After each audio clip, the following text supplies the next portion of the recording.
Do you know why in 2008, while the entire world was in crisis, some people became billionaires? Do you wonder why in 2023, when the economy was booming, certain people quietly sold all their assets? The truth that 99% of Americans have no idea about is that there's a secret economic cycle that only the richest 1% in the world know and use to get wealthy.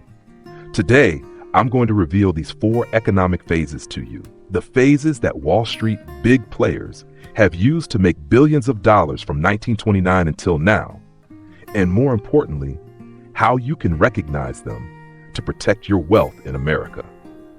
After watching this video, you'll understand why your parents lost money during the 2008 housing bubble, why in 2023 some people bought houses for $800,000 that are now worth only $500,000, and most importantly, you'll know exactly which phase of this cycle we're currently in.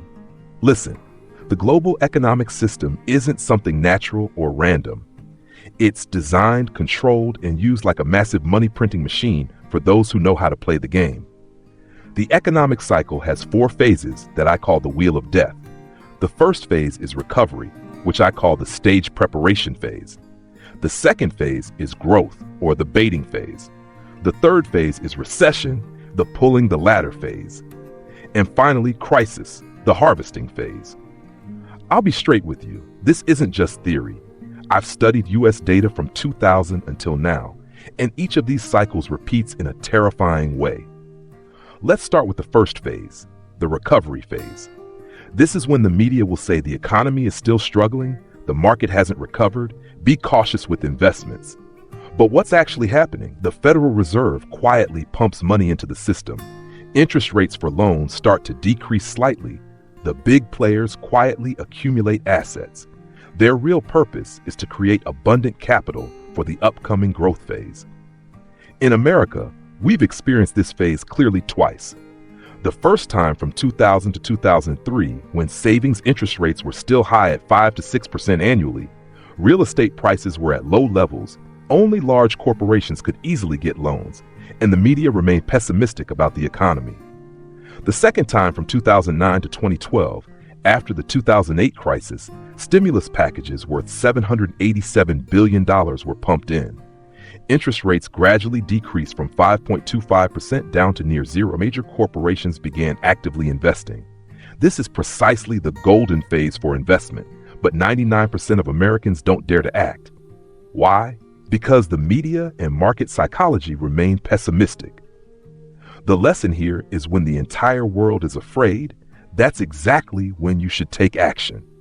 Those who bought houses in New York in 2003 for $300,000 or bought condos in 2010 for $400,000, how much money did they make when the market exploded? Next is the growth phase, the baiting phase. At this point, the media will scream, "Once in a lifetime golden opportunity. The economy is developing strongly.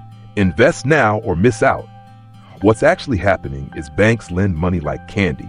Interest rates drop dramatically. Everyone becomes optimistic. The real purpose is to lure people into the trap, creating asset bubbles. In America, the 2004 to 2007 phase was when everyone made money from stocks and real estate. Even taxi drivers talked about the S&P 500. Banks lent 100% of property collateral value. Interest rates dropped to 1%. The second phase from 2013 to 2018, startups sprouted like mushrooms after rain. Crypto and tech stocks became trends. Real estate grew 10 to 15% annually.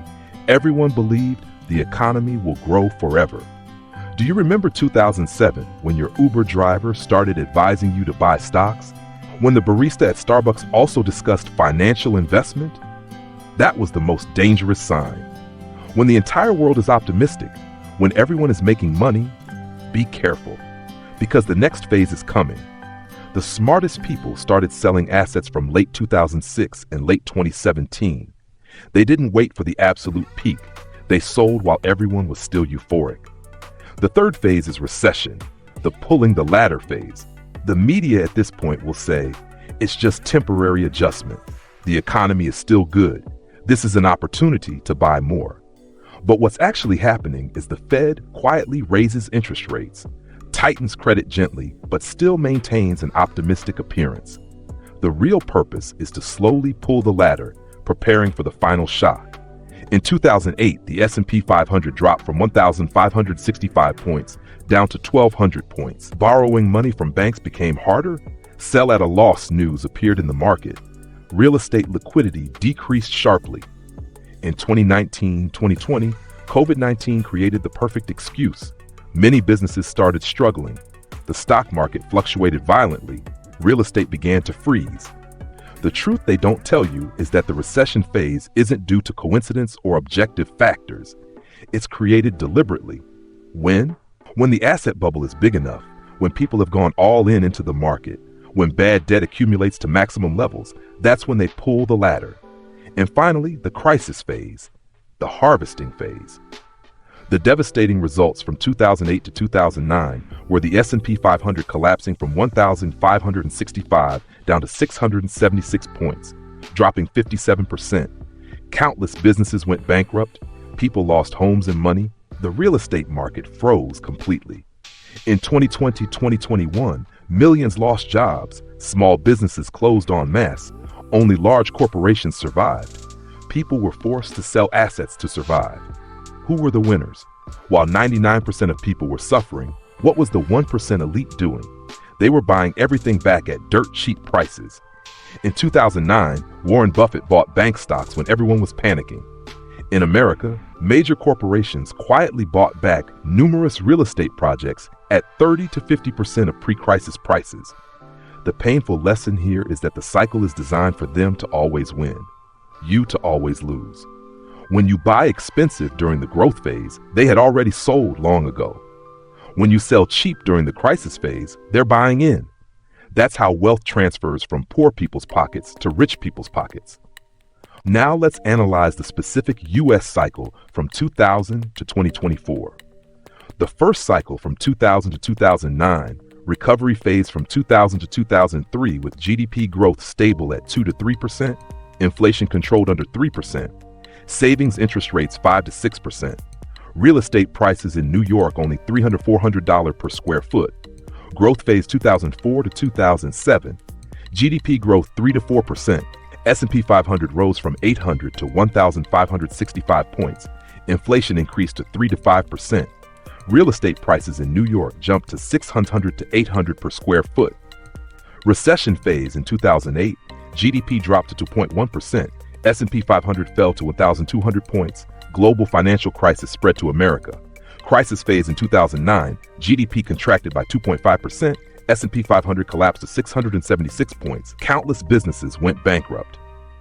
The second cycle from 2010 to 2020, recovery phase from 2010 to 2012, with $787 billion stimulus package, interest rates gradually decreased from 5.25% to near zero. Real estate market began recovering. Growth phase from 2013 to 2018, GDP growth stable at 2 to 3%. S&P 500 rose from 1,500 to 2,900 points. Real estate grew strongly. Startups and fintech exploded. Recession phase from 2019 to 2020. COVID-19 created the shock. Many businesses struggled. Stock market fluctuated violently.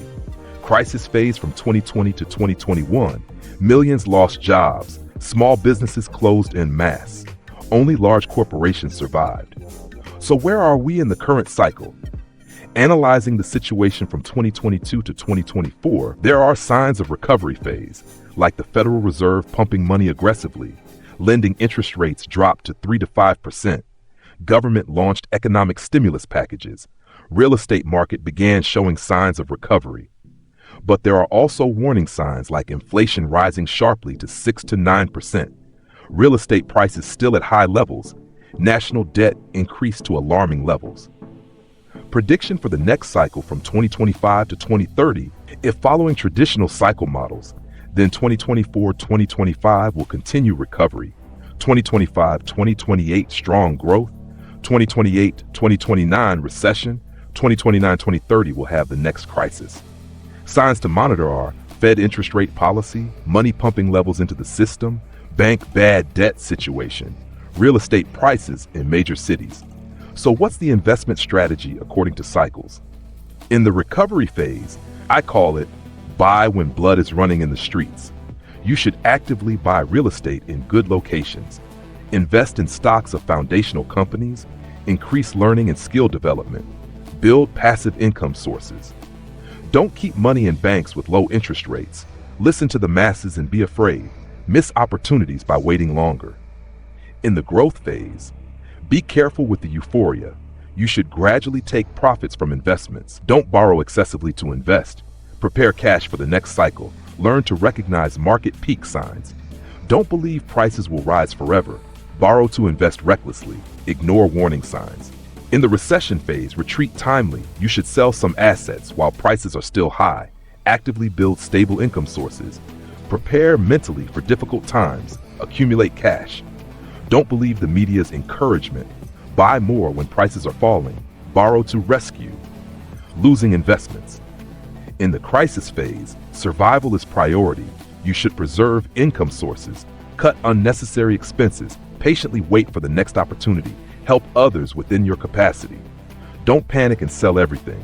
Believe in quick rescue promises. Invest in risky opportunities. To effectively monitor cycles, you need to watch important indicators. Regarding macro indicators, Fed-based interest rates when decreasing means money pumping, and when increasing means tightening. Inflation rate above 5% is warning, above 10% is dangerous. National debt to GDP ratio above 60% is alarming. USD exchange rate fluctuating strongly means economic instability. Regarding market indicators, S&P 500 continuously rising, falling above 20% means phase transition. Real estate prices rising above 20% annually means bubble. Trading volume suddenly increasing means volatility coming. PE ratio above 25 means market might be expensive. Regarding psychological indicators, number of new brokerage accounts suddenly increasing means peak is near. Media too optimistic is warning, too pessimistic is opportunity. Financial gurus appearing frequently means peak is near. Margin borrowing levels increasing high is dangerous. Now you understand why 99% of Americans always lose in this financial game. They don't know the rules. They don't understand cycles. They're just pawns in someone else's chess game. But you're different. You now know the truth. This system isn't designed for you to win. It's designed to transfer wealth from poor people's pockets to rich people's pockets. But if you understand the rules, you can protect yourself. Understanding cycles is most important. Knowing when to buy, when to sell, when to be aggressive, when to be cautious. Don't play by their rules. Create your own game rules.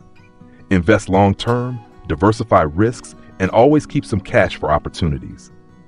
Remember that every crisis is an opportunity for knowledgeable people to buy cheap assets, an opportunity to get rich from market collapse. If this video is useful to you, please share it with friends and family. Help awaken more Americans. Don't let them continue being deceived by this system. Subscribe to the channel to receive more practical financial knowledge. And remember that knowledge is power, but only when you know how to use it. Thank you for spending time watching this video. Wish you successful investing and always staying one step ahead of the market.